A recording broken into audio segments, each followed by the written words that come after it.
ओम शांति। अव्यक्त मुरली रिवाइज 12-10-81। सार, वर्तमान ही भविष्य का आधार। आज वृक्षपति बाप अपने वृक्ष के पहले पहले पत्तों को व वृक्ष के आधार मूर्त श्रेष्ठ आत्माओं को देख रहे हैं। ब्राह्मण आत्माएं ही नए वृक्ष के कलम हैं। कलम पर ही आधार होता है नए वृक्ष का। आप हर आत्मा नए वृक्ष के कलम हो, इसलिए हर आत्मा अमूल्य है। सदा अपने को ऐसे अमूल्य आधार मूर्त वृक्ष का कलम समझकर चलते हो। कलम में जो कमजोरी होगी वह सारे वृक्ष में कमजोरी होगी। इतनी जिम्मेवारी हर एक अपनी समझते हो। यह तो नहीं समझते कि हम छोटे हैं व पीछे आने वाले हैं। जिम्मेवारी बड़ों के ऊपर है, ऐसे तो नहीं समझते हो ना।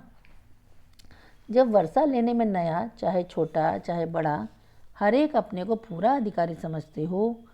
कोई भी चंद्रवंशी का वर्षा लेने के लिए तैयार नहीं होते हो। सब यही हक रखते हो कि हम सूर्यवंशी बनेंगे।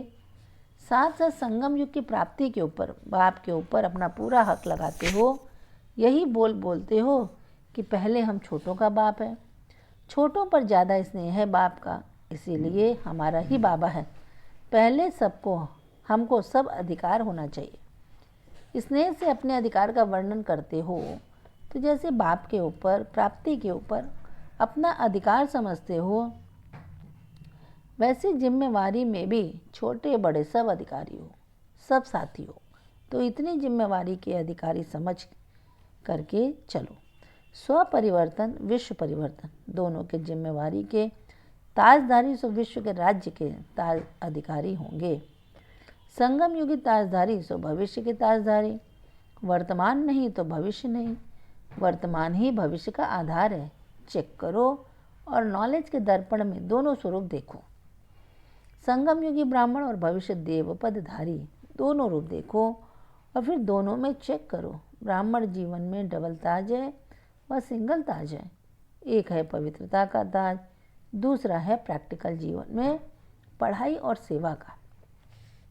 दोनों ताज समान हैं, संपूर्ण हैं व कुछ कम है। अगर यहाँ कोई भी ताज अधूरा है, चाहे पवित्रता का चाहे पढ़ाई व सेवा का, तो वहाँ भी छोटे से ताज अधिकारी व एक ताजधारी अर्थात प्रजा पद पाने वाले बनना पड़ेगा। क्योंकि प्रजा को भी लाइट का ताज तो होगा, अर्थात पवित्र आत्माएं होंगी, लेकिन विश्व राजन व महाराजन का ताज नहीं प्राप्त होगा। कोई महाराजन कोई राजन अर्थात राजा महाराजा और विश्व महाराजा इसी आधार पर नंबरवार ताजधारी होंगे। इसी प्रकार तख्त को देखो। वर्तमान समय ब्राह्मण जीवन में कितना समय अकाल तख्तधारी और दिल तख्तधारी दोनों तख्त नशीन कितना समय रहते हो। अकाल तख्त नशीन निरंतर होंगे अर्थात सदा काल होंगे, तो दिल तख्त नशीन भी सदा काल होंगे। दोनों का संबंध है। ब्राह्मण जीवन में कभी कभी तख्त नशीन तो भविष्य में भी पूरा आधा कल्प तख्त नशीन अर्थात रॉयल फैमिली में नहीं आ सकते, क्योंकि रॉयल फैमिली ही तख्त नशीन गाई जाती है। तो यहाँ के सदा काल के तख्त नशीन सो भविष्य सदा काल के राज्य अधिकारी अर्थात तख्त नशीन। तो दर्पण में देखो वर्तमान क्या और भविष्य क्या। इसी रीति तिलक को चेक करो। अविनाशी अर्थात अमिट तिलकधारी हो। संगम युग पर ही देवों के देव के सुहाग और परमात्मा व ईश्वरी संतान के भाग्य का तिलक प्राप्त होता है। तो यह सुहाग और भाग्य का तिलक अविनाशी है। माया सुहाग व भाग्य का तिलक मिटा तो नहीं देती है।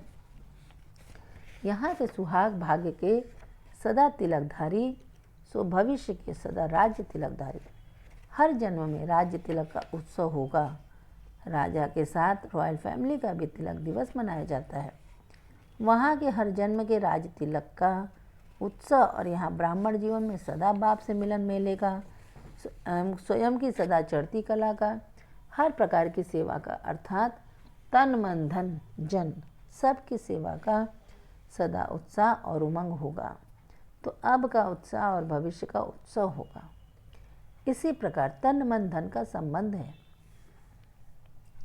यहाँ आदि से अब तक और अब से अंत तक अपने तन को कितना समय सेवा में अर्पण किया, मन को कितना समय याद और मनसा सेवा में लगाया। मनसा सेवा है शुभ भावना और श्रेष्ठ कामना। इसमें भी सेवा हद की रही व बेहद की रही। सर्व के प्रति शुभ भावना और श्रेष्ठ कामना रही व कोई के प्रति रही, कोई के प्रति नहीं रही। इसी प्रकार धन स्वप्रति लगाते हैं, स्वार्थ से लगाते हैं व निस्वार्थ सेवा में लगाते हैं। अमानत में खयानत तो नहीं डालते हैं, बेहद के बजाय हद में तो नहीं लगाते हैं। इस चेकिंग के आधार पर वहाँ भी प्रारब्ध में परसेंटेज के आधार पर नंबरवार पद की प्राप्ति होती है।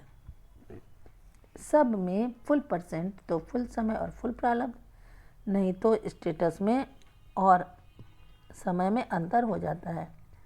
फुल समय वाले और फुल प्रारब्ध वाले 111 के संवत से पहला संपूर्ण फुल सतो प्रधान प्रकृति, फुल राज्य भाग्य, संवत भी 1, प्रारब्ध भी 1, प्रकृति का सुख भी 1, नहीं तो फिर सेकंड थर्ड यह शुरू हो जाएगा। अब दोनों रूप से चेक करो, ब्राह्मण और देवता, संगम युगी और सतयुगी, दोनों स्वरूप को सामने रखो। संगम युग में है तो सतयुग में होगा ही, निश्चित है। इसलिए ब्राह्मण जीवन के 16 रूहानी श्रृंगारों को देखो, 16 कलाओं को देखो, स्वयं ही स्वयं को देखो। जो कमी देखो वह अब बढ़ते चलो। समझा क्या करना है? स्व को दर्पण में देखो। अच्छा, आज महाराष्ट्र का टर्न है तो महान बनने की बातें सुनाएंगे ना। महाराष्ट्र अर्थात अब के भी महान और भविष्य में भी महान। अच्छा, ऐसे बेहद के सेवाधारी, सर्वप्रति सदा शुभ चिंतन, सदा याद और सेवा के उत्साह में रहने वाले, सदा के सुहाग और भाग्य के तिलकधारी, ऐसे वर्तमान के राज्य अलंकारी श्रेष्ठ आत्माओं को बाप दादा का याद प्यार और नमस्ते। बच्चों की तरफ से बाबा को नमस्ते नमस्ते नमस्ते। आज बीच बीच में बिजली बहुत आ जा रही थी तो बाबा बोले, बिजली की हलचल में है, बुद्धि की हलचल तो नहीं। आपके इस साकार सृष्टि का गीत है जो भक्त लोग गाते हैं। बाप को कहते हैं, देख तेरे संसार की हालत क्या हो गई। तो बाप भी देख रहे हैं, भक्तों का आवाज़ भी आ रहा है और देख भी रहे हैं। जब नाम ये असार संसार, तो किसी भी साधन में सार क्या होगा। अच्छा, महाराष्ट्र जोन की पार्टियों से अव्यक्त बाप दादा की मधुर मुलाकात। संगम युग का बड़े ते बड़ा खजाना कौन सा है? बाप ही सबसे बड़े ते बड़ा खजाना है। बाप मिला तो सब कुछ मिला, बाप नहीं तो कुछ नहीं। तो सतयुग में भी यह बड़े ते बड़ा खजाना नहीं होगा, प्रारब्ध होगी, यह खजाना नहीं होगा। तो ऐसे युग में जो सब खजाना मिलता है, संगम युग में सतयुग से भी श्रेष्ठ खजाना मिलता है। तो ऐसे युग में जो सब खजाने प्राप्त होने का युग है और प्राप्त करने वाली आत्माएं भी आप ही हो, तो ऐसी आत्माएं संपन्न होंगी ना। ब्राह्मणों के जीवन में अप्राप्त नहीं कोई वस्तु, देवताओं के जीवन में बाप की अप्राप्ति होगी, लेकिन ब्राह्मणों के जीवन में कोई भी अप्राप्ति नहीं। तो मन का अविनाशी गीत यही बजता रहता है कि अप्राप्त नहीं कोई वस्तु हम ब्राह्मणों के खजाने में। खजानों के मालिक हो कि बनना है, बालक बनना अर्थात मालिक बनना। मालिक तो बन गए, बाकी संभालना कहाँ तक आता है, यह हर एक का नंबरवार है। तो सदा इसी खुशी में नाचते रहो कि मैं बालक सो मालिक हूँ। दूसरा, सभी निश्चय बुद्धि विजयंती होना। निश्चय में कभी डगमग तो नहीं होते हो। अचल अडोल महावीर होना। महावीर की विशेषता क्या है? सदा अचल अडोल। संकल्प व स्वप्न में भी व्यर्थ संकल्प न आए, इसको कहा जाता है अचल अडोल महावीर। तो ऐसे होना, जो कुछ होता है उसमें कल्याण भरा हुआ है, जिसको अभी नहीं जानते लेकिन आगे चल करके जानते जाएंगे। कोई भी बात एक काल की दृष्टि से नहीं देखो, त्रिकाल दूरदर्शी होकर के देखो। अब यह क्यों, यह अब यह क्या, ऐसे नहीं। त्रिकालदर्शी होकर देखने से सदा यही संकल्प रहेगा कि जो हो रहा है उसमें कल्याण है। ऐसे ही त्रिकालदर्शी होकर चलते हो ना। सेवा के आधार मूर्त जितने मजबूत होंगे उतनी सेवा की बिल्डिंग भी मजबूत होगी। जो बाबा बोले वह करते चलो, फिर बाबा जाने, बाबा का काम जाने। जैसे बाबा चलाए वैसे चलो तो उसमें कल्याण भरा हुआ है। बाबा कहे ऐसे चलो, ऐसे रहो, जी हाजिर। ऐसे क्यों नहीं, जी हाजिर। समझा, जी हजूर व जी हाजिर। तो सदा उड़ती कला में जाते रहेंगे, रुकेंगे नहीं, उड़ते रहेंगे, क्योंकि हल्के हो जाएंगे ना। तीसरा, सभी अपने को सदा विश्व के अंदर कोटों में कोई में भी कोई ऐसी श्रेष्ठ आत्माएं समझते हो। ऐसे अनुभव होता है कि यह हमारा ही गायन है। एक होता है ज्ञान के आधार पर जानना, दूसरा होता है किसी का अनुभव सुनकर उस आधार पर मानना, और तीसरा होता है स्वयं अनुभव करके महसूस करना। तो ऐसे महसूस होता है कि हम कल पहले वाली कोटों में से कोई में से कोई श्रेष्ठ आत्माएं हैं। ऐसी आत्माओं की निशानी क्या होगी?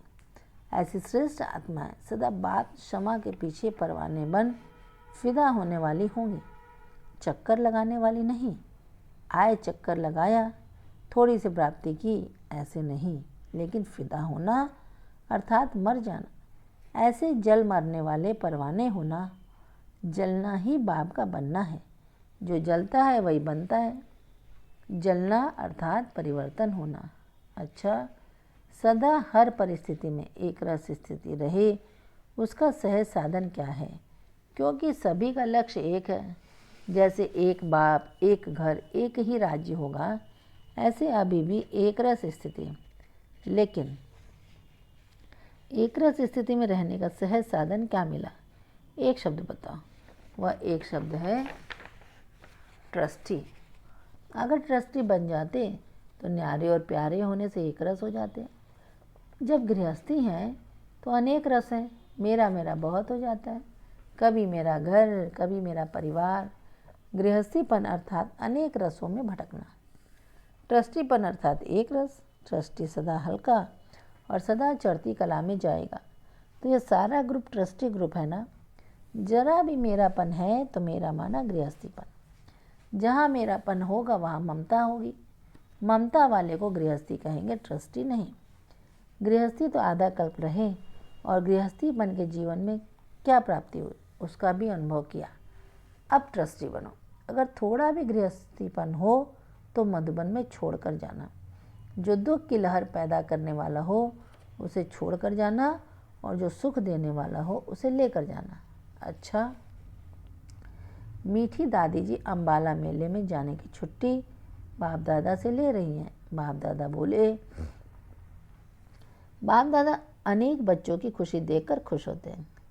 सेवा के लिए जहाँ भी जाओ अनेक खजाने अनेकों को मिल जाते हैं। इसलिए ड्रामा में अब तक जाने का है तो चल रहा है, स्टॉप होगा तो सेकंड में हो जाएगा। जैसे साकार में देखा, तैयारी की हुई भी थी, पार्ट समाप्त था तो तैयारी होते भी नहीं जा सके। ऐसे यह भी ड्रामा में समाप्त होगा तो सेकंड में अचानक होगा। अब तक तो जाना भी है, रिफ़्रेश करना भी है, सबके दिल को खुश करना, यह भी सबसे बड़ा पुण्य है। सबका आह्वान है ना। आह्वान में प्रत्यक्ष होना ही पड़ता है।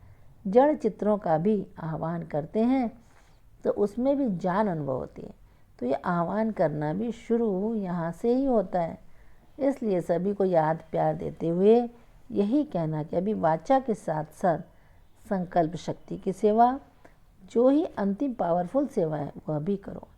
संकल्प शक्ति और वाणी की शक्ति, मनसा सेवा और वाणी की सेवा, दोनों का जब कंबाइंड रूप होगा तब सहज सफलता होगी।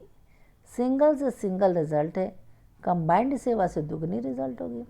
पहले संकल्प शक्ति, फिर है वाणी की शक्ति। तो मनसा और वाचा दोनों सेवा साथ साथ चाहिए। वाणी में मनसा सेवा न हो सके यह भी नहीं, और मनसा में वाणी न बोल सके यह भी नहीं। वाणी की सेवा करने वाले थोड़े होते हैं, बाकी देख देख करने वाले दूसरे कार्य में जो रहते हैं उन्हें मनसा सेवा करनी चाहिए। इससे वायुमंडल योग युक्त बनता है। संगठन में मिलन ज़्यादा होता है, लेकिन मिलन के साथ सेवा का भी लक्ष्य हो। हर एक समझे हमें सेवा करनी है, फिर वातावरण पावरफुल रहेगा और सेवा भी डबल हो जाएगी। उमंग उत्साह से कर रहे हैं ये बहुत अच्छा है, लेकिन उमंग उत्साह साथ साथ सेवा का भी लक्ष्य हो। लेकिन उमंग उत्साह के साथ साथ यह भी लक्ष्य जरूरी है। अच्छा, सभी को बहुत बहुत याद देना। वरदान, साधारणता द्वारा महानता को प्रसिद्ध करने वाले सिंपल और सैंपल भाव। साधारणता द्वारा महानता को प्रसिद्ध करने वाले सिंपल और सैंपल भाव। स्पष्टीकरण, जैसे कोई सिंपल चीज़ अगर स्वच्छ होती है तो अपनी तरफ आकर्षित जरूर करती है। ऐसे मनसा के संकल्पों में, संबंध में, व्यवहार में, रहन सहन में जो सिंपल और स्वच्छ रहते हैं वह सैंपल बन सर्व को अपनी तरफ स्वतः आकर्षित करते हैं। सिंपल अर्थात साधारण। साधारणता से ही महानता प्रसिद्ध होती है। जो साधारण अर्थात सिंपल नहीं, वह प्रॉब्लम रूप बन जाते हैं।